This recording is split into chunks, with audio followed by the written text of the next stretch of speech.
Alors, bonjour et bienvenue pour une nouvelle interview. Alors, aujourd'hui, j'ai le grand honneur de recevoir Morgane Février. Bonjour Morgane.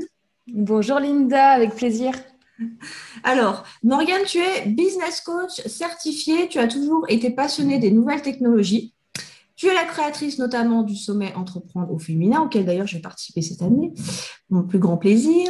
Tu as également lancé le Web Entrepreneur Day et tu accompagnes aussi nombreuses personnes dans leur désir entrepreneurial. Tu les aides à construire un projet qui leur ressemble et pour cela, tu utilises trois outils, l'intuition, le marketing et les neurosciences. L'entrepreneuriat au féminin te tient particulièrement à cœur. Voilà pour la petite introduction. Alors, je commencerai avec la première question, Morgane. Si tu veux bien nous expliquer comment tu en es venue à l'entrepreneuriat, en fait. Si tu veux bien nous expliquer un petit peu ton parcours. Alors, comment j'en suis venue à l'entrepreneuriat? C'est combien de temps l'interview? version courte, on va dire. Allez, Alors, pour les version courte, raccourcis. version courte, anecdote.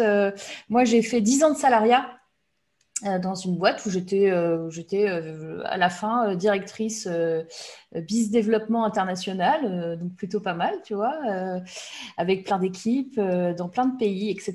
Et un jour, je suis dans mon open space et je suis bien dans mon job, tout va bien. Je suis respectée, j'ai des compétences, j'ai des contacts, j'ai tout qui est bien. Et d'un coup, je regarde mon tableau Excel et je me dis, qu'est-ce que je fous là? Ah, d'un coup, Et comme c'est ça. arrivé comme ça. C'est D'accord. arrivé comme ça, comme un boum. Voilà. Tu parlais intuition, machin tout à l'heure. Ben voilà, c'est qu'est-ce que je fous là?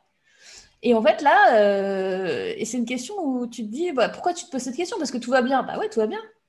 Mais en fait, c'est un petit peu comme si d'un coup, tu sais, j'étais sur l'autoroute et puis j'avais décidé de me mettre à l'air de repos 5 minutes. Hmm. Et là, tu regardes les voitures passer. Tu dis, mais je vais où là, en fait? C'est quoi ma Hmm. direction? Pourquoi je vais là, en fait? C'est quoi le sens Ouais. du truc? Et donc, en fait, je suis partie sur c'est quoi le sens de ma vie, du truc, où est-ce que je serai dans 10 ans? Est-ce que vraiment c'est ça que je voulais faire? Question que je m'étais jamais posée de toute ma vie, en fait. Moi, j'ai suivi D'accord. l'autoroute de la vie, Hmm.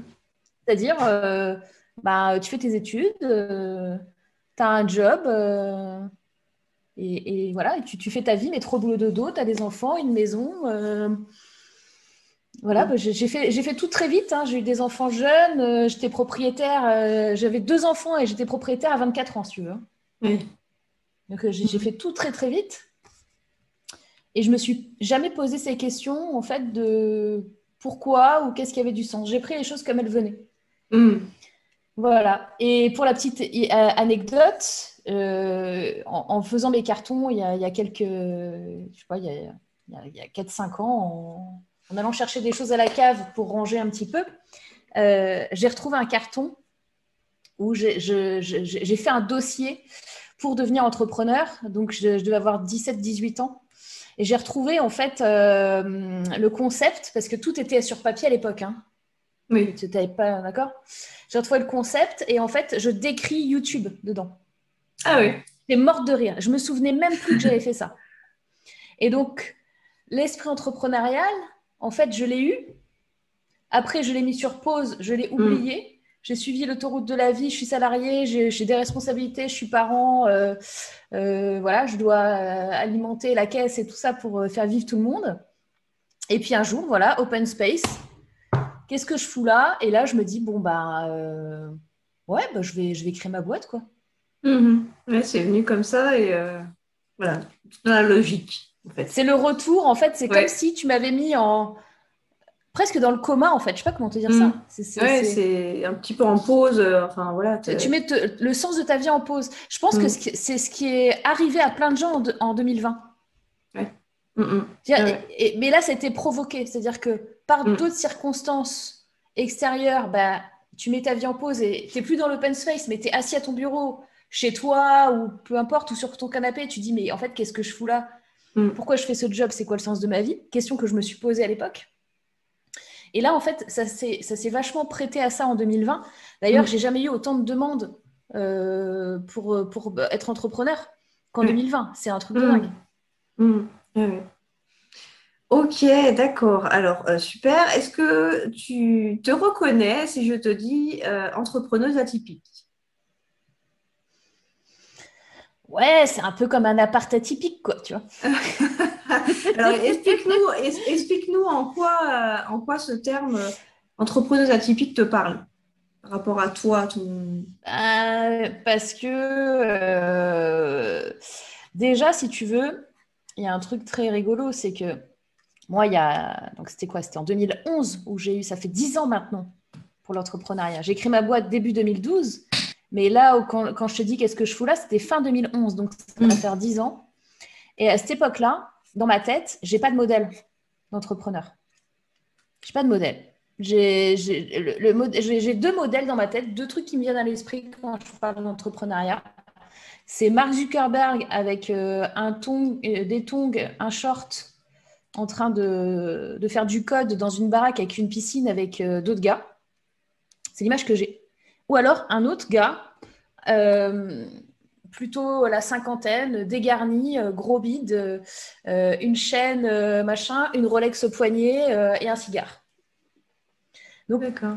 quand je tombe dans l'entrepreneuriat, je ne sais pas ce que c'est. Donc, de base, il y a 10 ans, je suis atypique déjà. Parce que je crée ma boîte parce que voilà, j'ai envie d'être indépendante. Je Mhm. crée un service mobile. Donc forcément, je voulais créer un truc innovant, etc. Et, j'ai des petites connaissances, comme tu disais, j'adore la technologie. Donc ma passion aussi, c'est de comprendre comment fonctionnent les mécaniques technologiques. Mm. Donc très très tôt, j'ai créé mon premier site web, etc. Donc l'atypisme, je pense, fait partie de mon ADN et encore plus dans le milieu entrepreneurial où finalement, tu vois, 10 ans après, on n'a pas encore énormément de modèles femmes. Mm. C'est vrai. Et c'est de mieux en mieux, si tu veux. Et c'est aussi une des raisons pour lesquelles j'ai créé le sommet Entreprendre au féminin, que j'ai écrit le bouquin Entreprendre au féminin, etc. Parce que je me suis rendu compte qu'il y avait cette problématique d'identité de la femme par rapport à l'entrepreneur. Et qu'on avait quelque part encore toutes dans notre tête l'image de l'entrepreneur un peu commercial qui va vendre une voiture à un gars sans permis, qui a de l'argent mais il ne le mérite pas, il l'a volé. Enfin, tu vois, des Mm. stéréotypes de fou. Mm. Et nous, les femmes, on a du mal avec ça. Tu vois, on ne se reconnaît pas. Souvent, on va plutôt créer des services de bien-être, d'aide à la personne. Quand Mm. Mm. j'interroge les femmes et les hommes sur pourquoi est-ce qu'ils créent leur boîte, eh ben, il n'y a qu'un gars qui va te dire ah ben moi, je veux faire 100 millions de dollars. Hein. Mm. Ben oui, c'est vrai. Et tu vas trouver ça normal. Et si une nana te le dit, Mm. et là, tu vas te dire, ah ouais, quand même, ah bah, elle est gonflée, hein. Mm. Ouais, c'est plus Encore rare, quelque hein, c'est part vrai. dans le... Tu vois? Mm. Donc oui, pour Ouais. toutes ces raisons, par rapport au contexte de l'entrepreneuriat, je pense être atypique. Mhm. Et par rapport bah, à moi, ma propre personnalité, forcément, oui, je le suis. Et même quand j'étais salariée, je voyais que j'étais atypique salariée aussi, quoi. Mhm. Moi, je suis la salariée, je peux dire, quand je suis partie, ils étaient dégoûtés. Hein. Ah oui. Moi, quand je pars en vacances, je pars avec mon ordi. Hein. Ouais. Tu m'appelles à 2 heures du matin, je réponds, je bosse le week-end, c'est pas grave. Enfin, et jamais, j'ai toujours bossé comme si c'était ma boîte, tu vois. Mhm. Ah C'est oui, ça bah aussi, oui. la mentalité. Mm. Ah oui, tout à fait. Donc voilà. Et justement, donc, ce fonctionnement, est-ce que tu le vois comme quelque chose de différent? Est-ce que c'est quelque chose qui t'a emmené enfin, qui t'a fait rencontrer des freins, des barrières, le fait d'avoir un fonctionnement un petit peu atypique comme ça? Alors, bah, ce qui m'a fait rencontrer des freins, c'est mon fonctionnement interne, c'est-à-dire toute ma partie 10. Mm. Donc 10 sur 10, hein, j'aime bien dire ça, dyslexique, dyspraxique, dysphasique, 10 tous les 10, quoi. Mm. Donc forcément, tu crées des mécaniques de compensation. Donc du coup, je pense que clairement, c'est ce genre d'handicap qui m'a fait exploser mon niveau d'intuition. Parce qu'en Mm. fait, tu sais, c'est comme un aveugle. Tu lui enlèves la vue, Ouais. mais derrière, il va développer d'autres trucs vachement forts. Bah, moi, c'est un peu ça. Mm. Donc, du coup, je me suis servie de mon atypisme d'handicap pour m'adapter, pour apprendre plus de choses, pour peut-être créer des méthodes aussi à moi, parce que je n'arrivais pas à me reconnaître dans des méthodes classiques et c'était toujours difficile. Hein. Moi, j'en ai un petit peu bavé à l'école, tu vois, sur des concepts simples, je peux être perdue parce que si tu me l'expliques trop simplement, je vais pas comprendre. Donc ça aussi, c'est compliqué. Donc c'est toujours, pour répondre à ta question, c'est toujours être en format comment je peux m'adapter et comment je peux apprendre des choses. Je pense que toi aussi, tu es comme moi là-dessus. Tu es quelqu'un qui a besoin d'aller chercher, de s'instruire, quoi, d'aller choper l'information, de comprendre comment ça fonctionne. Et ça, c'est aussi, je pense, un point atypique qui est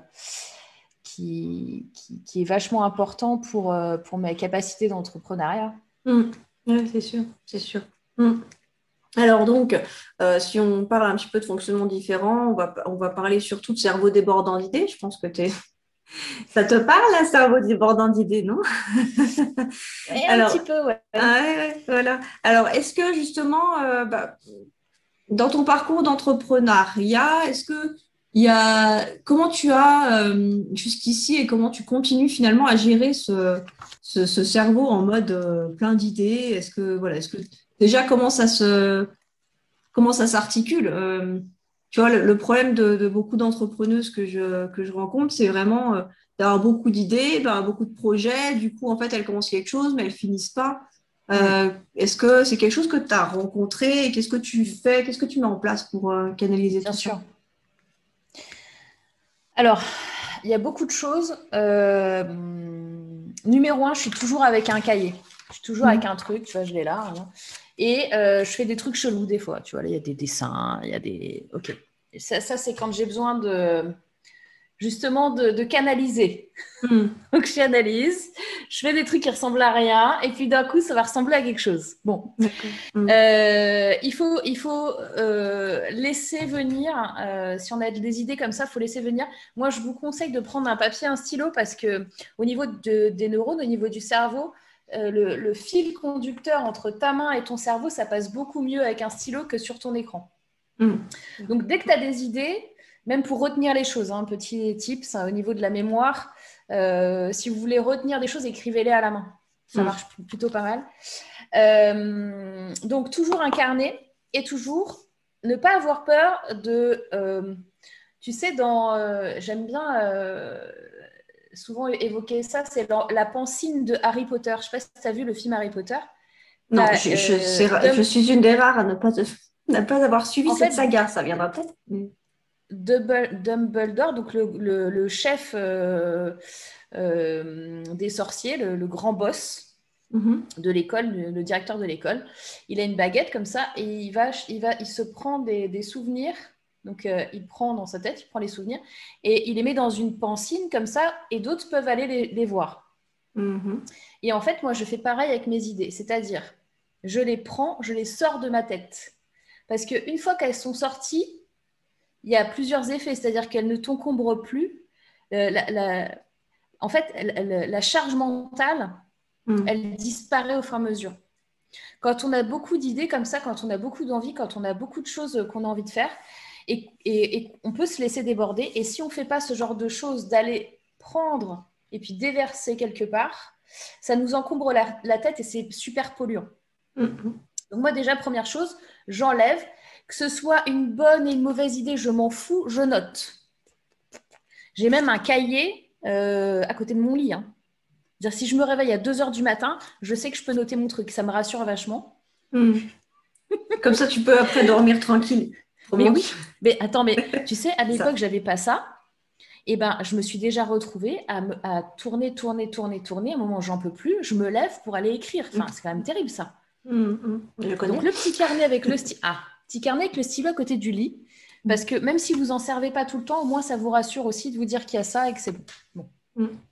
Donc Donc ça, c'est la première chose, laissez vos pensées. Et puis, comme dans la pancine de Harry Potter, où tu permets aux autres d'aller regarder ce que tu as écrit, ne pas hésiter à partager ça avec d'autres personnes. Il y a quelque chose qui fait peur en entrepreneuriat, et particulièrement aux entrepreneurs débutants, c'est qu'ils ont peur de se faire piquer leur idée. Une idée ne peut pas se faire piquer. Il faut arrêter 2 secondes. On est, je ne sais pas combien de milliards d'êtres humains sur Terre. Je peux vous assurer que votre super idée, machin, que vous pensez que vous êtes le seul à avoir eu, c'est faux. Ça n'existe pas. Mince alors. Et si c'est le cas, c'est une mauvaise nouvelle pour vous parce que ça voudrait dire que vous êtes peut-être en avance.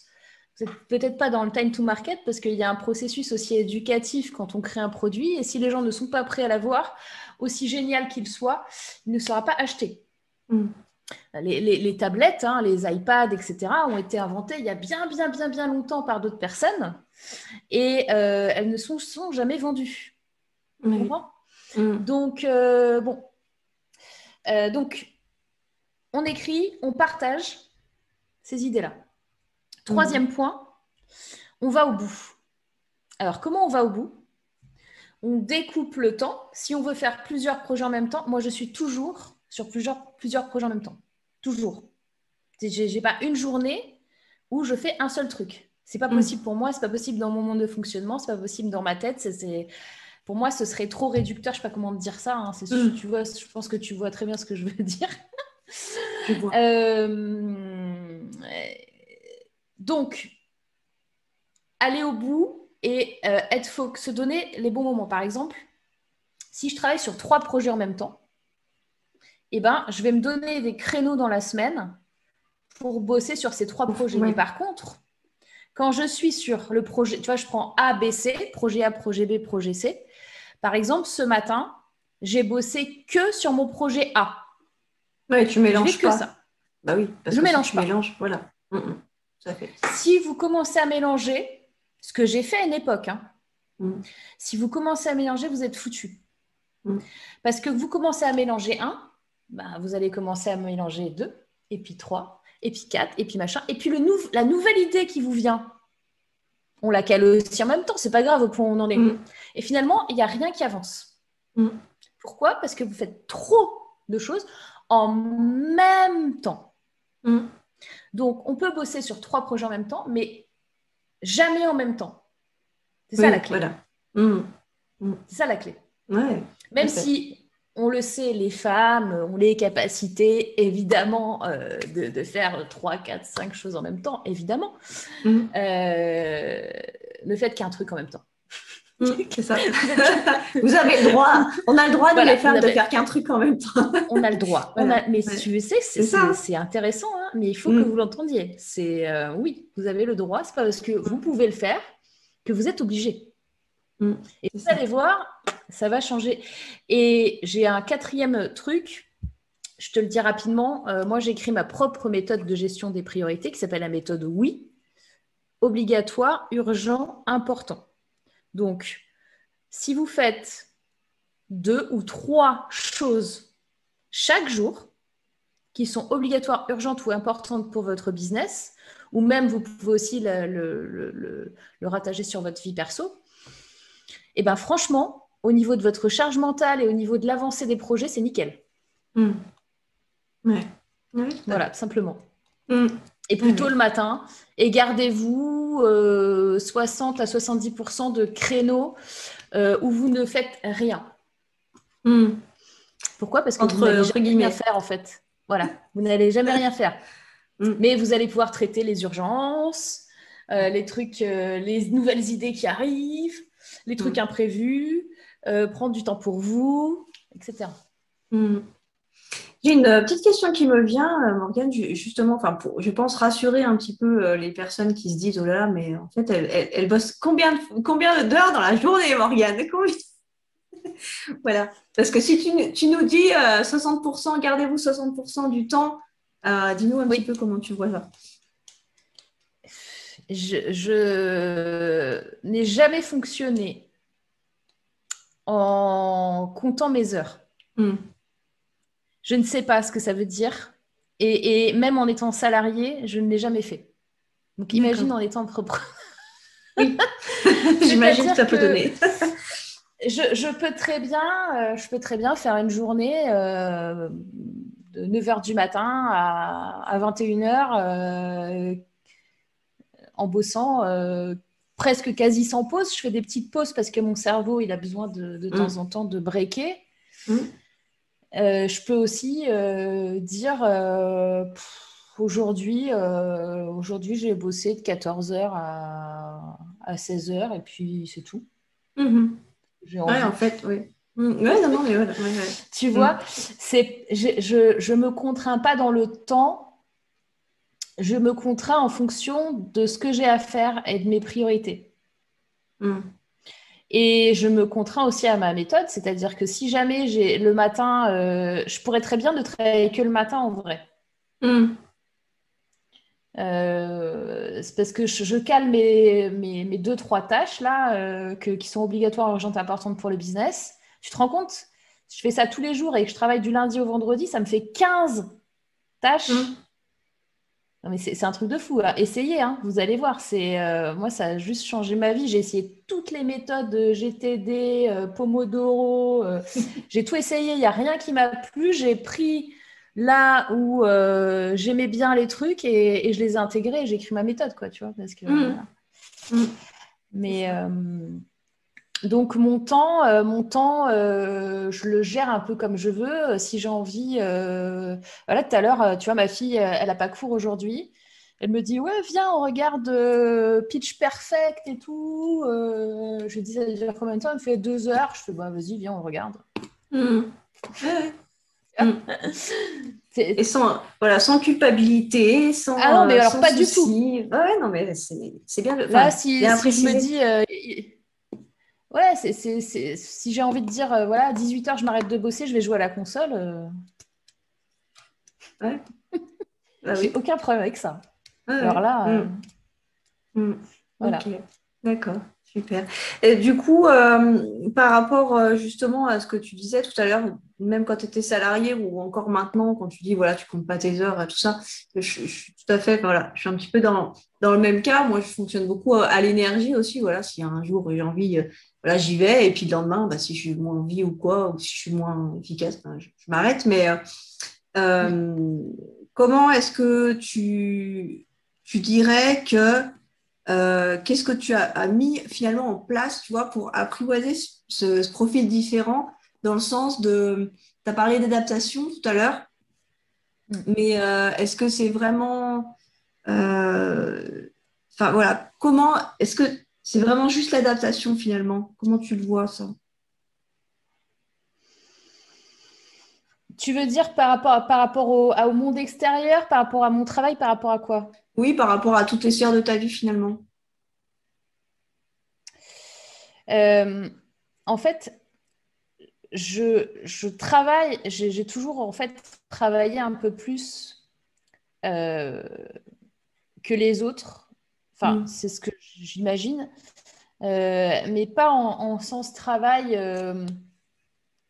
Comment t'expliquer ça? À l'école, j'ai jamais vraiment appris des leçons ou fait mes devoirs ou tu vois, des trucs comme ça.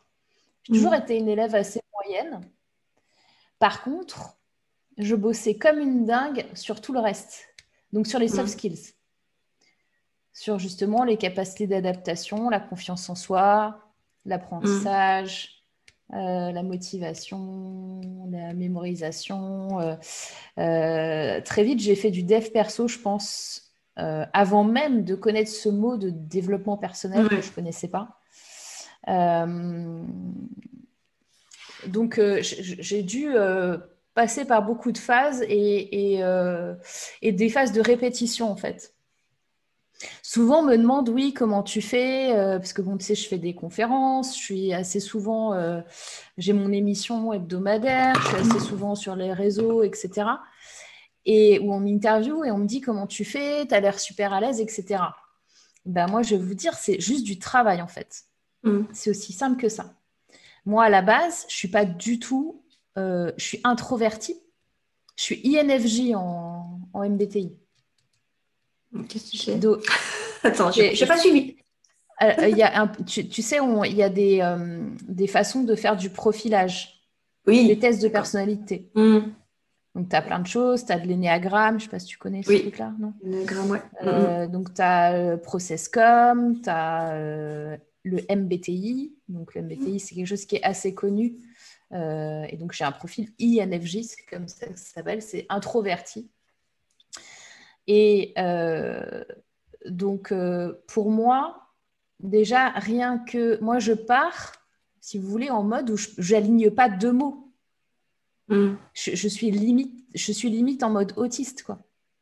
D'accord. Donc, je pars de tellement loin que vous n'avez plus aucune excuse dans votre vie pour ne pas y arriver. Tu vois? Voilà, comme ça, c'est clair. Non, mais clairement. Enfin, mais ça, c'est pas arrivé par miracle. C'est pas arrivé rien qu'avec la loi de l'attraction ou en allant allumer des cierges ou tout ce que vous voulez. Hein. C'est très bien de faire ça. Hein. Mais le travail, la répétition, le nombre de vidéos que j'ai fait, je peux même pas te le donner. Je sais pas, des milliers. Donc, c'est pas du tout... personne n'est né en sachant parler à une caméra ou à un micro ou à vous raconter des trucs de façon très fluide. C'est du boulot, quoi. C'est du boulot. Steve Jobs, quand il faisait ses keynotes, là où on le voit super à l'aise, regardez, Steve Jobs, comment il était génial, il faisait des super, regardez l'intervention à Harvard, comment il était bien et tout. Mais vous savez le nombre d'heures qu'il a passé au millimètre, en plus lui était perfectionniste de ouf. Donc quand il parle 15 minutes sur scène, il a répété pendant 10 heures ces 15 minutes. Hein. Tu vois ? Donc c'est beaucoup de travail, beaucoup de répétitions. Si vous sentez que vous êtes moins doué ou que vous voulez faire de la vidéo, que vous voulez, peu importe, apprendre des choses, devenir expert sur quelque chose, travaillez quoi. Et répétez. Il y a un moment, ça marche. J'ai l'image de l'iceberg, là. C'est vrai que c'est souvent l'image qui ressort. Hein. L'iceberg, ça marche pour tout, mais c'est ce qu'on voit à l'extérieur. Par exemple, comme tu disais, Steve Jobs, là, on le voit 15 minutes parler super aisément, avec un charisme de fou, mais on ne le voit pas en coulisses à peut-être se dire, va peut-être faire une méditation parce qu'il est trop stressé ou répéter 36 mort fois. De peur. Non, mais vous t'imaginez... Mais t'imagines même pas. Mais moi, pour la prise de parole là, je dois me faire 15 minutes de je chante, je danse, respiration, cohérence cardiaque, enfin la totale. Et j'ai l'habitude. Mais c'est pas inné chez moi. Donc je le travaille et je me prépare. Évidemment. Oui, mais je trouve qu'il n'y a pas assez de personnes qui le disent, ça. Parce que beaucoup qui se lancent dans l'entrepreneuriat sont découragés parce qu'ils se disent, mais en fait... moi, je suis nulle parce que je vois elle ou lui, ils arrivent et c'est voilà, ils disent c'est une recette magique, machin, et c'est vrai que c'est bien de le préciser. C'est super. Ah, mais complètement lâcher prise sur la comparaison. Et vous savez, moi, je connais quand même pas mal de gros entrepreneurs, aussi des gros youtubeurs, tu vois. Et il faut savoir que même quand on gagne beaucoup d'argent, même quand on a des millions d'abonnés, eh ben, on peut être aussi en train encore de se comparer et être dans l'insatisfaction. Donc, je vous le dis, si jamais vous avez tendance à vous comparer aux autres, le problème n'est pas votre situation actuelle. Votre problème est qu'il faut que vous trouviez un moyen d'arrêter de vous comparer aux autres parce que ce sera toujours le cas. Vous ne serez jamais satisfait, même si vous gagnez ou vous avez 100 fois plus de visibilité. Vous allez voir, vous allez continuer dans ce mindset à vous dire oui, mais alors et l'autre et machin, et nanana. Enfin, t'imagines, comme je te dis, je suis coach, j'ai de la confidentialité avec ce que les gens me disent, donc je ne me permettrai jamais de donner des noms ou de quoi que ce soit. Mais vous imaginez même pas. Même dans la tête des gens qui, pour vous, pour tout le monde, enfin pour le grand public, vous voyez la personne, vous dites non mais elle a trop réussi ou il a trop réussi, le nombre d'abonnés, nanana et tout, et ces personnes-là, et en fait elles sont en panique en train de se comparer encore à leur niveau. Tu vois? Donc le truc n'arrête jamais. C'est quelque chose de plus profond, quoi. c'est plus profond. Donc, ça il faut aller cache chercher quelque chose le de truc. plus Si profond. vous avez ça, c'est maintenant. Ouais, là, il faut travailler en général sur la confiance en soi et l'estime de soi. Ouais. Mm. Ok, super, merci beaucoup pour tout ça. Alors, est-ce que tu peux nous dire un petit peu, Morgane, en ce moment, ton actualité, qu'est-ce que c'est? Je mettrai les liens, bien sûr, pour que les personnes puissent cliquer et aller voir ce que tu Waouh, fais. Mais quelle est ton actualité du moment? alors, il y a des trucs que je ne peux pas vous partager parce que Ah bah c'est mince pour des alors, c'est pas clients drôle. ou des écoles, voilà. Par contre, moi-même, sur la partie B2C, donc sur mon propre business, j'ai sorti là une toute nouvelle méthode pour vaincre les croyances par rapport à l'argent qui s'appelle Process Money, avec un petit test de personnalité sympa et tout ça. Donc, je suis très contente de cette formation. À la limite, je pourrais créer un code pour ton audience si tu veux. Tu me diras si ça t'intéresse ou pas. Génial. Je viens juste de la sortir. Et qu'est-ce que j'ai comme autre actu quel mois on est? On est Le mois de mai. Voilà, je sors régulièrement des petits produits. Donc, si j'ai mon émission toujours, là je Oui, reprends. ton émission. J'avais fait une petite pause. J'ai mon émission du vendredi à 14h. Voilà, tu pourras mettre le lien. Ouais, tu la reprends en direct, je suis en direct. Voilà. Ouais.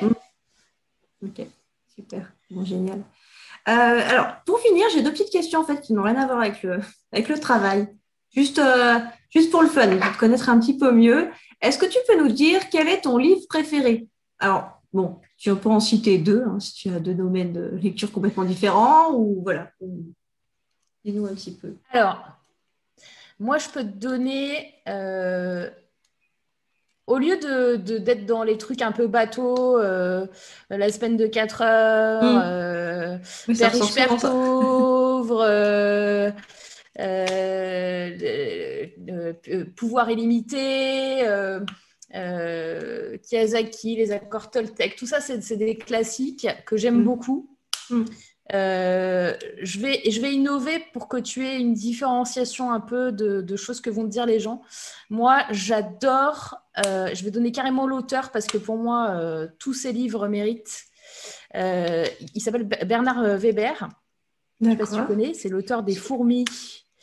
Oui. Et il a écrit notamment un de mes livres préférés qui c'est Les Thanatonautes. Thanos, le dieu de la mort, etc. C'est génial. Donc, il écrit beaucoup. C'est un auteur français qui écrit beaucoup et tous ses livres sont super, vraiment. En plus, je l'ai rencontré et tout et il est top. Donc, j'aime beaucoup Bernard Weber. Tous les livres, tous. Et en auteur français aussi, j'aime beaucoup Amélie Nothomb. Je ne connais pas. Donc, c'est pas du tout des livres d'entrepreneurs que je te donne. Mais du coup, voilà, ça peut... Là, c'est pareil, il n'y a pas de livre en particulier que je vous recommande. En général, ils sont tous bien. Donc, voilà. Ok, super, merci beaucoup. Et quelle est ton activité favorite hors boulot? Ou alors un truc que tu fais justement pour lâcher et tout, l'activité. Alors, mon activité favorite, c'est de faire des conneries avec mes enfants. Donc, moi, j'en ai deux. Donc, voilà, on chante, on danse. Là, mon fils fait du rap et j'ai kiffé là parce que j'ai tourné son clip parce que j'ai quelques compétences en vidéo aussi. Ouais. Et donc là, on a tourné son clip là et on est en train de le monter et ça va être trop génial. J'ai adoré ce moment. Ouais, donc passer du temps avec mes enfants, jouer aux jeux vidéo, regarder des séries sur Netflix, jouer au poker. Que des trucs mal, tu sais, les entrepreneurs, ils disent jamais ça. Levez-vous à 5 heures du matin, mangez des carottes, regardez pas les écrans, c'est mal. Voilà, les écrans. Et vivez dans le Larzac et élevez des chèvres. Non, pas moi. Voilà. Oui, mais... J'ai rien contre eux, mais je suis une personne tout à fait normale. Et j'ai besoin, et les jeux vidéo, vu mes handicaps, m'ont beaucoup servi et me servent encore. Parce que ça me permet de... C'est très con, hein, mais moi, j'ai des problèmes de motricité. Oui, voilà, d'accord. De coordination, tout ça. Eh ben, tu t'entraînes à la motricité. Ouais. Je peux te dire que j'ai fait des progrès de ouf, rien qu'avec ça. Bah oui, je fais une petite blague, mais c'est vrai, les parents, voilà... Quand vous vous plaignez de trop avoir les enfants sur les jeux, dites-vous que ça les aide. Non, mais franchement, bon, c'est sûr, après, il ne faut pas non plus rester 12 heures sur la console. Non, mais après, tu sais, c'est une histoire d'équilibre. Hein. Oui, c'est-à-dire que dans la vie, je pense que c'est un truc très simple, c'est que les excès ne sont jamais bons. À partir du moment où tu as compris cette phrase, ça marche dans toutes les sphères de vie. Plus rien t'arriver, ça marche dans toutes les situations. Dans toutes les situations. Donc, en tant que parent, moi, mes enfants, ils ont quand même accès à beaucoup, beaucoup de choses depuis qu'ils sont tout petits. Et c'est une question d'équilibre et de réguler et d'expliquer pourquoi aussi. Ça, c'est important. Il y a plein de parents qui disent « Ouais, arrête de jouer aux jeux vidéo, c'est nul !» Mais c'est pas ça le problème. Le problème, c'est de passer toute la journée dessus, quoi. Là, t'as un souci. Si tu passes 1 heure, c'est OK, tu vois. Oui, c'est sûr. Puis c'est que les enfants, il faut juste que les parents ils s'intéressent plus.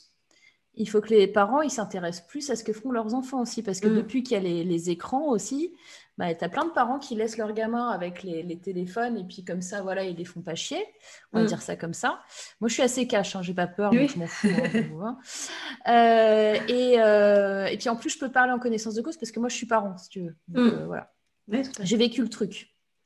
Et tu vois, tu te retrouves avec des petites gamines sur TikTok qui dansent le twerk. Ouais, c'est vrai. Tu vois.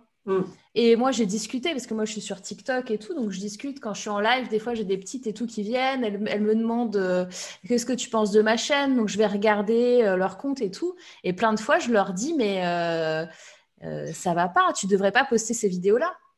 Ah bon? Et tout. Elles sont pas du tout conscientes. Je dis, mais tes parents, ils le savent. Alors, il y a 2 réponses en général. C'est non. Ou alors, oui, j'ai l'autorisation. Dans les 2 cas, en fait, il y a un problème. Les parents, ils n'ont pas compris. Ah oui, tout à fait. Mais les enfants, c'est pas leur faute. Ah non, si tu leur expliques pas et que tu leur mets pas les barrières, exact. Tu pourras toujours les engueuler derrière. Ouais, qu'est-ce que tu fous sur TikTok? C'est ça. Je sais pas, tu m'as pas expliqué. Oui, voilà. Non, oui, c'est ça. Exactement. Question de limite, d'équilibre et de donner un cadre. Voilà. C'est ça qui est important. Exactement. Ouais. Et pour finir l'interview, juste une petite question que je ne t'ai pas posée, mais j'aimerais bien avoir ton... Je pense que je le connais un petit peu, le regard que tu portes là-dessus, mais pour expliquer ton avis. Justement, l'équilibre pro-perso, comment tu le vois? Écoute, la différence entre 10 ans de salariat et quasiment 10 ans d'entrepreneuriat, il est juste dingue. Enfin, moi, j'ai jamais pu passer autant de temps avec mes enfants que maintenant. Quand ils étaient tout petits et que j'étais salariée, je les ai beaucoup moins vus que quand j'étais entrepreneur. Comme je te disais, voilà, si je dois arrêter tout, si je dois prendre... tu sais, la dernière fois, je t'avais dit, je devais amener mon fils à l'hôpital et tout ça. Bon, je t'ai posé un lapin sur notre... Enfin, je t'ai pas posé un lapin, je t'ai prévenu. Non. Oui, quand même. Je t'ai prévenu. Enfin, tu vois, j'ai annulé et c'était OK. Enfin, tu vois, alors que si j'avais eu rendez-vous chez TF1 comme dans mon ancienne vie, ça aurait été une galère totale. J'aurais pas pu annuler le rendez-vous chez TF1, je me serais pris la tête. L'équilibre, il en prend un coup, quoi. Là, aujourd'hui, moi, c'est 100% OK au niveau de l'équilibre pro-perso. Mm. Même si tu arrives dans tes journées de faire des allers-retours, bah oui, tu arrives dans tes journées justement de faire des allers-retours entre le pro et le perso. Comme tout à l'heure, tu nous disais, bah, ma fille, elle est là, donc Ah j'ai ouais. regardé un film avec elle. Et ça pose aucun souci de faire une pause, aller regarder 2 heures un film avec ta fille et de revenir après bosser. Ah putain, mais alors là, j'ai rien, aucun, ouais, carrément, aucun Mm. souci. Et au contraire, ne Oui, vous parce que ça forcez fait une jamais, pause, c'est quelque chose d'agréable en plus. c'est quelque chose d'agréable, et ne vous forcez jamais à rester devant votre ordi parce que vous êtes censé travailler, parce que là, il est 15h30, on est lundi, et que vous êtes censé bosser. Mm. Qui a dit ça? Je veux dire, Mm. c'est se forcer, et ça, tu vois, moi, je l'avais compris même en étant salarié. C'est-à-dire que quand j'étais salarié, j'avais des équipes, et normalement, on avait des horaires imposés, tu vois. C'est-à-dire que le boss, il avait dit, il faut être là entre 9h et 18h. Enfin, tout le monde doit être là, quoi. Mm. C'est obligé, c'est ce créneau-là, tout le monde doit être à sa place. Et moi, j'avais dit, ben, pas chez moi. Comment ça? Je dis, bah, écoute, si tu as un truc à dire, si tu un truc à dire à un de mes gars, à quelqu'un de mon équipe, bah, tu viens de me voir moi, c'est moi qui prends le blâme. Mm. Ils comprenaient pas, tu vois. Et parce que moi, c'est clair. Moi, ce que je veux, c'est pas quelqu'un qui soit derrière un ordi pour faire semblant de bosser. C'est si on doit faire quelque chose, atteindre un objectif, faire une tâche, c'est cadré sur un moment donné, tu vois. Oui. Mm. Donc, si tu as fini ton boulot à 18h et que tu restes 1 heure devant ton ordi parce qu'on t'a dit qu'il fallait que tu partes à 19, c'est complètement con. Bah oui, Pour carrément. moi, hein. Mm. Et donc, moi, ils faisaient un peu leur life. Par contre, le boulot était tout le temps fait. Mm. Et une fois, on a eu un gros problème. On a eu un gros incident. Et qu'est-ce qui s'est passé? Qui était le seul service où il y avait toute l'équipe qui était là encore à 22h au bureau? Devine. Mm. C'était ouf. Mais c'était chez moi. Parce que toutes les autres équipes, elles ont fait Eh, il est Eh 18h, oui, hein? c'est fini pour moi. À lundi? Ouais, ouais, c'est Bien ça. sûr. Mm. Mm. Et moi, les miens, ils m'ont vu dans la galère. Ils ont vu qu'il y avait un problème. Ils ont fait c'est bon, on bosse, on reste. Mm. Mm. Ah Et non, j'ai mais plus jamais eu de problème sur les horaires de mes équipes après ça. Mm. Mais tu vois, c'est la même Mm. chose avec toi-même en tant qu'entrepreneur. C'est à quoi ça sert? Là, mettons, je sais pas, tu vois, tu es devant l'ordi et puis des fois, tu as des moments en plus où je sais pas, tu le sens pas, tu n'as pas envie de Ouais, travailler, tu vois, t'as ça vient rien envie de pas. faire, tu te forces un peu, tu restes devant l'ordi. Mm. Mais en fait, juste ferme l'ordi, va te promener, quoi. Mm. Tu C'est vois, ça.